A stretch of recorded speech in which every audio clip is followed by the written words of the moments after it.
Hi friends, welcome to Tamilmathi TNPSC. நமக்கு exam ரொம்ப பக்கத்தில் வந்துருச்சு. இது வரைக்கும் நீங்கள் எப்படி படிச்சுக்கிட்டு இருந்தீங்களோ, இனிமேல் நான் சொல்கிற இந்த 5 டிப்ஸை வந்து நீங்கள் ஃபாலோ பண்ணி படிக்கும்போது உங்களால் ஈஸியாக சிலபஸ் கவர் பண்ணி சக்ஸஸ் பண்ண முடியும். இந்த 5 டிப்ஸையும் நீங்கள் செயல்படுத்தணும். அந்த செயல்படுத்துகிறப்ப தான் அதோட பெனிஃபிட் வந்து உங்களுக்கு கிடைக்கும்.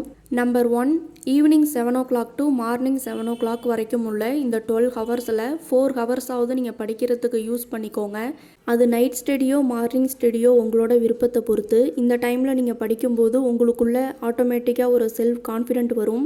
எக்ஸாம் பற்றிய ஸ்ட்ரெஸ்ஸு ஃபியரு உள்ளவங்க இந்த டைமில் படிக்கும்போது உங்களுக்கு படிக்க முடியும் அப்படிங்கிற ஹோப் வரும்.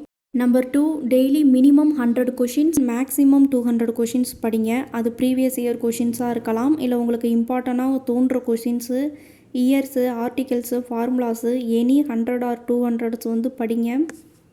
Number 3, mobile usage. எக்ஸாம் நீங்கள் முடிக்கிற வரைக்குமே உங்கள் மொபைலில் வர கால்ஸு, எஸ்எம்எஸ்ஸு, ஆப்பு நோட்டிஃபிகேஷன் உங்களை டிஸ்ட்ராக்ஷன் பண்ணாமல் பார்த்துக்கோங்க. நெட்டு யூசேஜும் நீங்கள் 5 ஹவர்ஸ் ஆகும் நீங்கள் ஃபுல்லாக நெட்டை தீக்கணும் அப்படின்னு மொபைல் யூஸ் பண்ணிங்கன்னா உங்கள் டைமுக்கு ஏற்ற மாதிரி படிக்கிற டைமை நல்லபடியாக யூஸ் பண்ணிக்கோங்க. மொபைல்ஸை மெயின்டைன் பண்ண தெரிஞ்சாலே உங்களுக்கு நிறைய டைம் சேவ் ஆகும். நிறைய தகவல்களை போய் தேடாதீங்க, தேடி டைம் வேஸ்ட் பண்ணிக்கிட்டு இருக்காதீங்க. புக்ஸை எடுத்து படிங்க. உங்களுக்கு மொபைல் கால்ஸ்லாம் டிஸ்டர்பன்ஸாக இருக்குது அப்படின்னா உங்கள் மொபைலை வந்து உங்கள் வீட்டில் உள்ள வேறு யார்ட்டையாவது கொடுத்து உங்களோட கால்ஸு, எஸ்எம்எஸ் அதெல்லாம் அவங்களே வந்து ஃபாலோ பண்ண சொல்லுங்கள்.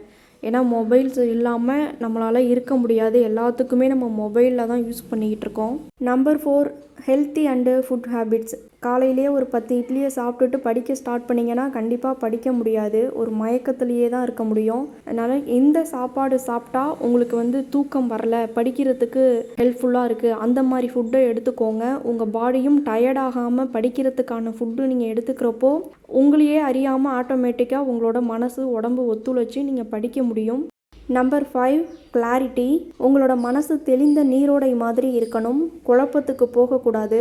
எந்த சப்ஜெக்டை எடுத்தாலுமே தெளிவாக இது நமக்கு தெரியும், இதுதான் முக்கியம் அப்படிங்கிற ஒரு கான்ஃபிடென்ட்டு, ஒரு தெளிவு இருந்தால் மட்டும்தான் உங்களால் சக்ஸஸ் பண்ண முடியும். அதனால் எக்ஸாம் முடிக்கிற வரைக்குமே கிளாரிட்டியோடு இருங்க.